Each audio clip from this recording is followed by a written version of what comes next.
Hello, everyone. I'm Wendy Lamberti, Marketing Director of the Cathedral Bluffs Symphony Orchestra, and I'm thrilled to introduce our featured soloist for our piano party concert that's coming up. So, Karen Yoshida is the winner of the 2025 North York Music Festival Concerto Competition and will be performing the Piano Concerto Number 3 in C minor from Ludwig van Beethoven, Mr. Beethoven. So, Karen, welcome. Thanks for coming. Thank you. Thank you to have Yeah. this opportunity. Yeah, I'm so glad that you could join us. So let's start with can you tell us how your journey with the piano began and when you realized this was something very special for you? Okay, so first of all, I began playing the piano when I was 3 years old, attending a music class for young children. At that time, my mother actually wanted me to play the violin, but I liked the piano more. For a long time, playing the piano was simply part of my daily life.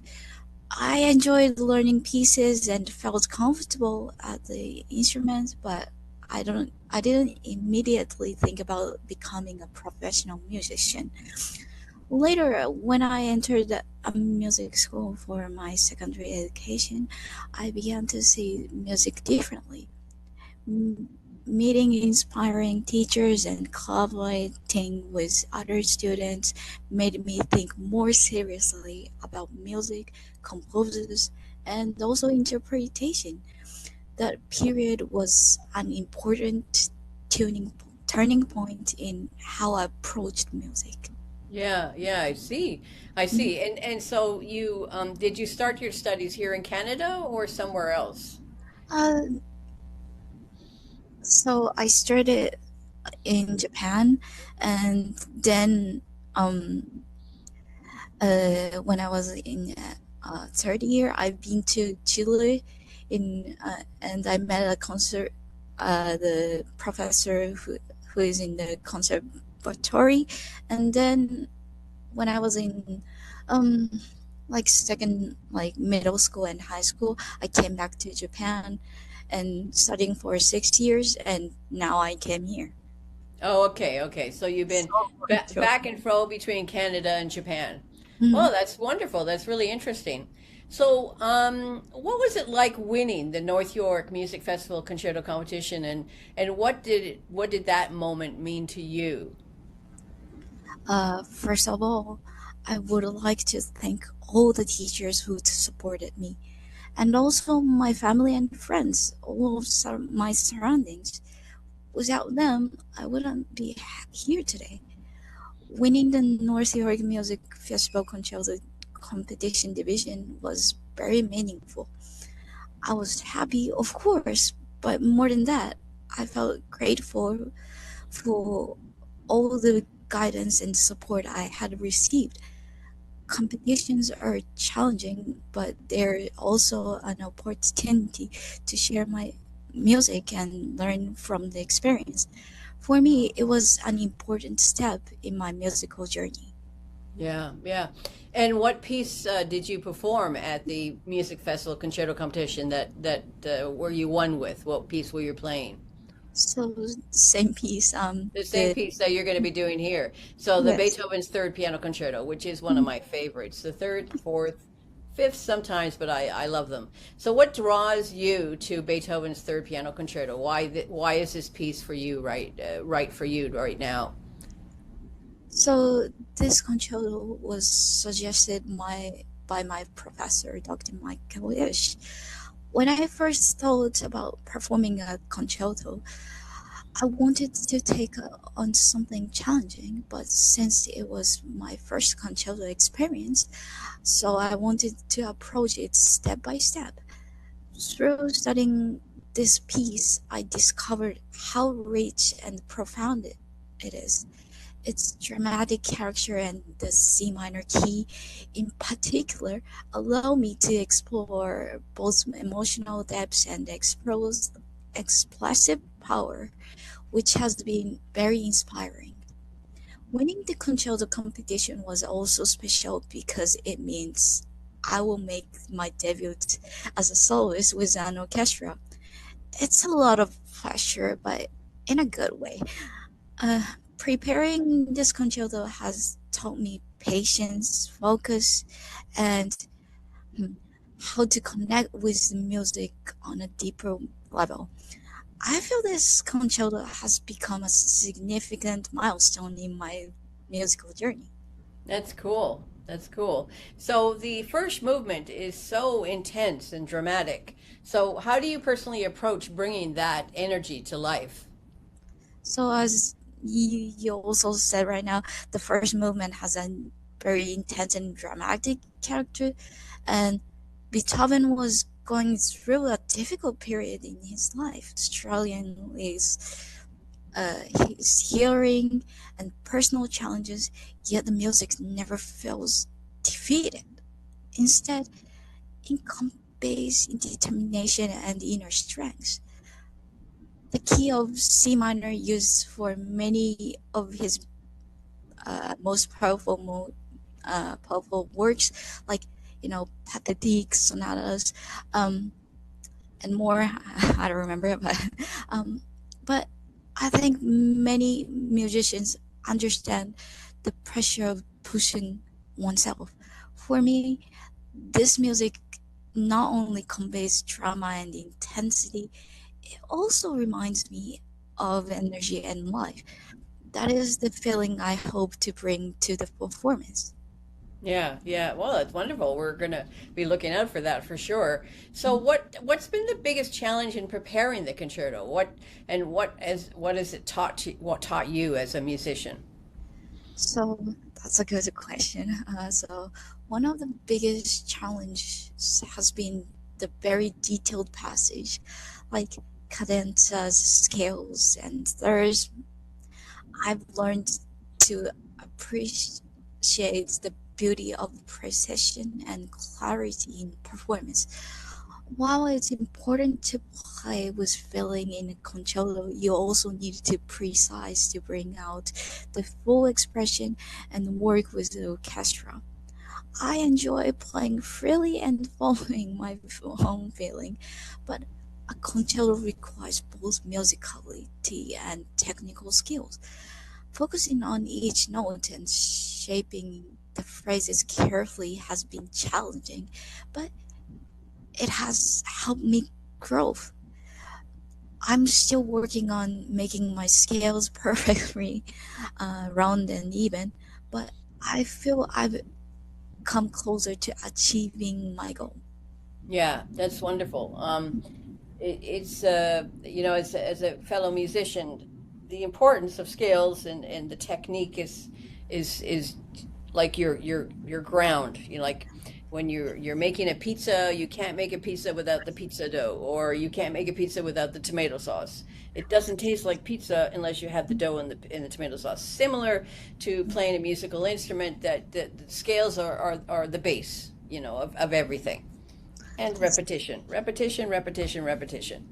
So what is it like stepping into a full orchestra setting, which you haven't done yet, really? The rehearsals haven't started yet, or have they? Have you had a rehearsal yet with the orchestra? No, Mhm. not yet. Not So yet. what are you anticipating now when the rehearsals start? So I usually practice with recordings of the orchestra, but Right. those are their interpretations are Yes. and not my own performance. Every musician brings their own thoughts, style, and understanding to the piece, even when using the composer's original edition. I follow my professor's guidance, and while my playing can vary slightly, I keep the core interpretation consistent with the orchestra. I'm very excited to hear how my piano will blend with the full orchestra sound. It's a completely different experience from practicing alone and alone inspiring. And you're going. This is going to be your first experience with having to look up from the keyboard and look at the conductor, right? Yes, definitely. Yeah, yeah, yeah. And you playing by memory the piece? Yes, I need Yeah, to. Yeah, yeah. So yeah, it's because you get completely, oh, you're gonna be looking at your keys and then, oh, there's a conductor. I have to watch the conductor too. Mhm, So because he's leading a 60-piece orchestra. mhm. So what does performing a piece like this mean to you at this stage of your musical journey? What's going to be next as well after this? So, this concerto at this stage feels very meaningful right now. So it brings together everything I've been learning: technique, expression, collaboration, and understanding of the music. This performance is not only a personal challenge, but also a way to connect with the orchestra, the audience, and the composer's intentions. It reminds me why I love music and why I continue to dedicate myself to it. Yeah. It's both a reflection on my growth so far and motivation to keep moving forward. Yeah, yeah. So what would you say to other young musicians who dream of performing a concerto like this one day? Hmm. So, um, being a professional pianist is already a rare opportunity, and performing with an orchestra is even more special. There are so many talented musicians in the world, and everyone has their own path. Yeah. I feel very fortunate to have this opportunity. I hope young musicians continue exploring music in their own way and enjoy the journey. And speaking of young, do you mind if I ask you how old you are? So I'm 23 years right Yeah, you're now. 23 years. And who are you studying with at the moment here in Toronto? So right now I learned Your teacher, yeah, my professor is my Dr. Michael Ash. Yeah, Dr. Michael Michael Ash. Michael He, Esch. Yeah. yes. All right. And so who's your favorite composer besides Beethoven? Okay, that's really great question. So I generally love Baroque music, and my favorite composer is Bach. I still, I think it's partly because so many of his pieces are dances. When I listen to them, I can't help but feel like moving. Um, I also love the way the harpsichord's light touch creates intri- intricate textures. It's very charming and inspiring. Yeah. Yeah, that's great. I mean, it's an interesting transition to understand of the going from a harpsichord to pianoforte to the actual modern piano today because it goes from actually small chamber music or kammer music atmosphere where the sound doesn't go any further than 20 people, and now you have a concert grand piano which you're going to be playing on at this concert with his just fresh off the boat from being renovated in Europe. It's a Steinway Grand that was recently completely restored, so you get to tinkle on those ivories as one of the first people to touch this piano after it's been completely restored, the Clifford Poole piano. So, in closing, just let everybody know how you prepare for a performance. Like, what would you do during the day before the evening performance? So, Would you like get up really early or sleep in? And would you eat certain foods? Would you go for a 50-mile run? What would you do? I don't really have a fixed routine before a performance, but because things never go exactly the same way. So I adapt to my condition each time. If I had to pick one thing, it would be that I take a moment to talk to myself to calm my mind. I Yeah. also try to stay focused and keep a clear, calm mindset. Yeah, yeah, that's great advice. Yeah. Well, Karen, this has been great. Thank you so much for joining us. Can't wait till we can't wait to hear you perform. So everybody, we hope you join us at the piano party with the Cathedral Bluffs Symphony Orchestra on Saturday, April 18th at 8 p.m. and to hear Karen perform Beethoven's Piano Concerto number 3. Get your tickets now. We'll see you there. Thanks, Karen, for joining me today. Thank you too. Okay, bye-bye. Bye.